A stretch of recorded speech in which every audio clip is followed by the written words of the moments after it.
The history of the Northern Water Tribe.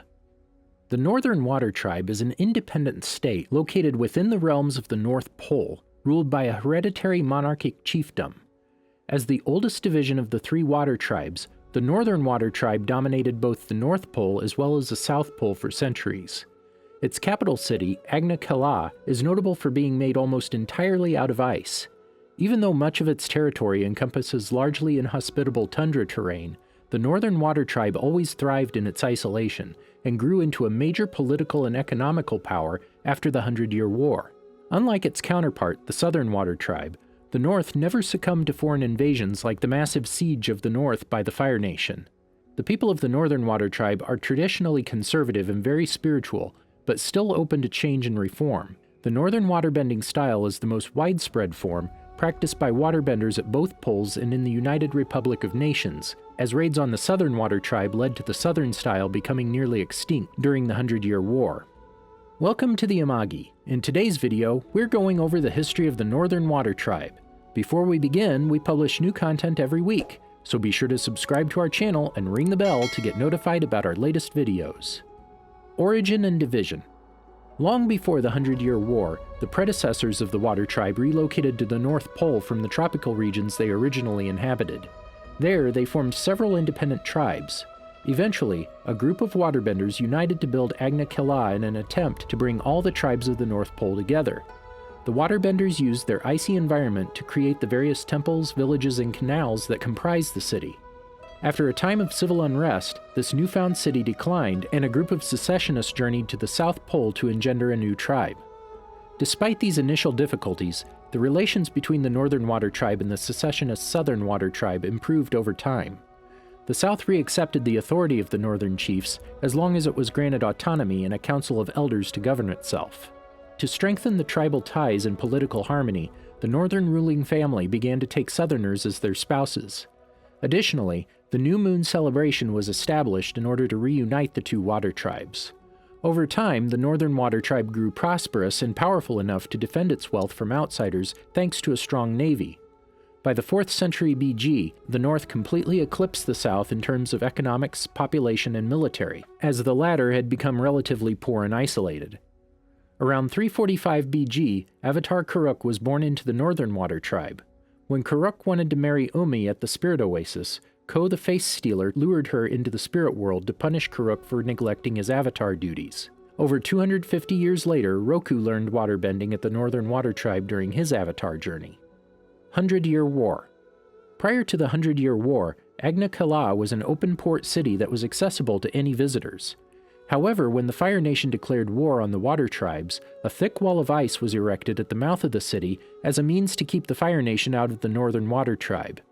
When the war began, the Northern Water Tribe became increasingly isolated, cutting off most of its contact with the outside world and eventually losing touch with the Southern Water Tribe, leaving the battered tribe to fend on its own. While the Northern Water Tribe did fall under attack from the Fire Nation, the attacks did not succeed as they did against the Southern Water Tribe. After a while, the attacks ceased entirely. The last time Northern warriors recovered Fire Nation uniforms was 85 years before the Team Avatar's arrival, and Chief Arnuk referred to an impending attack as the day feared for a very long time. In the Siege of the North, the Northern Water Tribe was nearly destroyed when Admiral Zhao led a massive naval assault on Agna Qel'a in an attempt to destroy the water tribes and kill the moon spirit Tui in an attempt to eradicate waterbending. The tribe was saved when Avatar Aang merged with the ocean spirit La, destroyed the Fire Navy fleet, and when Princess Yue gave up her life to revive Tui, thus becoming Tui's successor. Reunification of the water tribes. In the aftermath of the Fire Nation's siege at the North Pole, select benders and healers from the Northern Tribe left for the South Pole in an effort to rebuild their ravaged sister tribe. These efforts were increased after the 100-Year War's conclusion, culminating in the Southern Reconstruction Project led by the siblings Melina and Malik. When the Northerners discovered the world's largest oil depository on Southern soil, however, the Northern leadership deemed its sister tribe unfit to handle such an important resource. Secret plans were drafted according to which the Southern Water Tribe would become a colony of the North. When this plot was discovered, a Southern nationalist uprising broke out that was eventually defeated at the hands of Team Avatar and their allies. Regardless, anti-Northern sentiment persisted among the Southern Water Tribe. Meanwhile, the Northern Water Tribe underwent social and economic reforms. Women were no longer restricted by law, and the tribe grew increasingly powerful. Agna Qel'a began to significantly expand to become a large metropolis. At some point, the North officially restored its rule over the Southern Water Tribe, even though the South maintained its autonomy under jurisdiction of the Northern Chief. Prosperity. After the foundation of the United Republic, the Northern Water Tribe was given a seat on the United Republic Council. Many Northerners migrated into the Republic in the course of the following years, becoming a significant minority in Republic City. After undergoing a surgery to alter his physical appearance, Republic City's most notorious crime boss, Yacon, made his way to the Northern Water Tribe to start life anew. There, he married a woman and had 2 children, Noatak and Tarlok. After Yacon forced his children to bloodbend each other, Noatak ran away. Yacon and Tarlok assumed that Noatak had perished in the ice. However, Noatak survived and made his way to Republic City, where he assumed the alias of Amon, and started the anti-bending revolution in an attempt to rid the world of bending. By 151 AG, the tribe came under attack by a horde of barbarians. Tonraq, general of the troops at the time, defended Agna Qel'a and expelled the invaders. However, by destroying a sacred spirit forest in his quest to apprehend the barbarians, he brought the wrath of the spirits into the city, and the entities laid waste on the capital city. The metropolis was saved by his brother Unalaq, though Tonraq was banished by their father, chief at the time. As a result, Unalaq took over his older brother's birthright and became chief after their father. In 158 AG, Chief Unalaq and Fire Lord Zuko collaborated to build a secret maximum security prison in the western tundra of the North Pole to hold the criminal Pali. Over time, the Southern Water Tribe became prosperous, with its economy growing remarkably. As its suzerain, the Northern Water Tribe urged the South to share its wealth, referring to the North's support after the war. The Southern tribesmen yielded, but these taxes remained unpopular, and resentment began to grow. By the time Unalaq ascended to the throne, many Southerners questioned the Northern authority. In 170 AG, Tarlok served as the Northern Water Tribe's representative in the United Republic Council, and was crucially involved in the anti-bending revolution. Later, he revealed Amon's history in the Northern Water Tribe to Avatar Korra and Mako. Following Tarlok's death and the dissolution of the United Republic Council, the North lost its direct influence in the Republic. Water Tribe Civil War. In 171 AG, under Unalaq's leadership, the Northern Water Tribe's navy began an invasion of their sister tribe, ostensibly to protect the spirit portal at the heart of the South Pole and to prevent the South from falling into spiritual decay.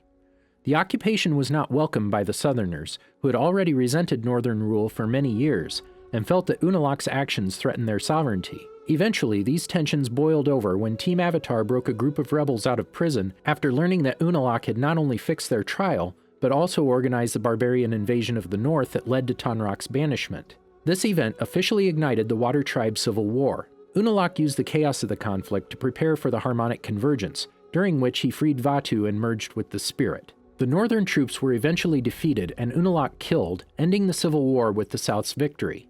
Soon after, Avatar Korra declared the Southern Water Tribe independent from the North, and Desna and Eska, Unalaq's children, returned to the tribe to rule in their father's stead.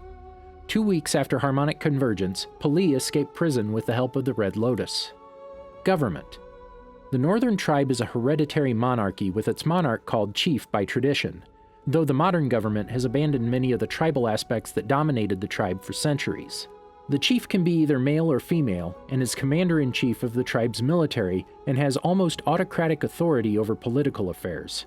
However, he or she officially has no influence on judicial courts, though Chief Unalaq was able to control the courts by bribery. The chief can order martial law and banish anyone as punishment for endangering the tribe. In regard of succession, absolute primogeniture is practiced in the Northern Water Tribe, unless the firstborn heir is disinherited. When the firstborn children of the chief are twins, both can jointly inherit the chiefdom. By the latter stages of the 100-Year War, the tribal aspects were still strong. Even though the chief was powerful, politics were often personal and determined by the authority of individuals. Normally, the chief made decisions based on advice given by a small council of the respected individuals in the tribe. It was this council that was responsible for making laws and organizing the tribe. Political rise was driven more by the right connections and descent than by performance. Because of these politics, marrying the chief's daughter, the tribal princess, was considered to be a significant step in a person's political career. If the chief only had a daughter as heir, she had no right to inherit the chiefdom. The Northern Water Tribe was infamous for upholding extreme sexist views before the end of the 100-Year War. The tribe had a law that did not allow women to learn martial waterbending. Labor division was generally dependent on gender. Men typically worked as hunters, fishermen, teachers, or warriors, and women usually served as homemakers, healers, or teachers. These patriarchal and sexist traditions were abandoned after the Great War, as Molina, an engineer and architect, led the North's Southern Reconstruction Project around 102 AG and showed prowess in combative waterbending. By 171 AG, a tribal princess could not only become chief, but also take an active role in times of war. Status of the Southern Water Tribe. Traditionally, the Northern Chief was the official head of state of both water tribes, even though the Southern Water Tribe had its own autonomous government. To ensure that both tribes felt adequately represented by the central government, however, the Northern ruling family began to take Southerners as their spouses, so that the chiefs were often of mixed ancestry. When the 100-Year War broke out, however, the North lost contact to its sister tribe and the South became effectively independent. In the war's aftermath, the Northern chiefs resumed their rule over the South, but as the chiefs still reigned from their capital at the North Pole, their political power was great in the North, but limited to ceremonial and representative tasks in the South. In times of crisis, however, the chief could dissolve the ruling Southern Council of Elders, assuming almost dictatorial power over the South in the process. The Southern Water Tribe gained full independence after the Civil War in 171 AG. Culture. Women became marriageable at the age of 16. Some marriages are arranged, with the bride in particular having no say in the matter. Engaged women wear betrothal necklaces, navy blue chokers bearing blue stone pendants carved by their husband-to-be. Till after the 100-Year War, it was forbidden by custom for female waterbenders to learn waterbending for fighting purposes. Instead, they were trained as healers, able to use bending to heal wounds and at least some illnesses and mental disturbances. While the Southern Water Tribe seemed to have similar traditional roles, they were apparently much more strict in the North, as Qel'a, who was raised in the South, expressed surprise and anger when she was initially denied equal treatment in waterbending training. As a result, it can be concluded that female waterbenders are allowed to learn waterbending for fighting purposes in the Southern Water Tribe. Kana, Qel'a's paternal grandmother, Hakoda, Qel'a's father, and Beto, a Southern tribe male, and a friend of Qel'a's father, also showed no signs of disapproval when observing Qel'a's waterbending skills. Southern female waterbenders once used their bending to attack Fire Nation soldiers. Education.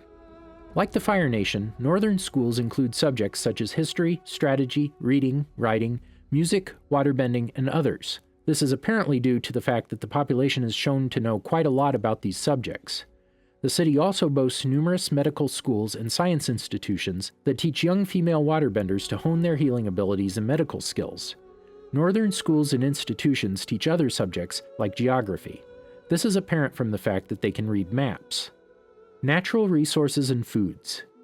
Inhabiting frozen poles near the seas, the water tribes inherently are dependent on the oceans for a majority of their natural resources, as well as the bounty of the frozen tundra. Sea prunes are a favorite, while giant sea crabs are considered a delicious delicacy to those in the Northern Sea. Squid and seaweed can be used to make a wide variety of dishes, including soup, seasoning, and even bread and cookies. Skins from seals are used to create tents, while pelts from polar bears and other furry animals are used as clothing and to cover barren surfaces. Naturally, hunters and fishermen of the water tribes are some of the best in the world in their field.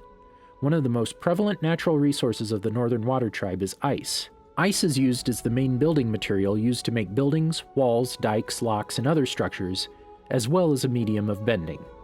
Did you enjoy our video? Be sure to check out these other great videos from the Amagi, and make sure to subscribe and ring the bell to be notified about our latest videos.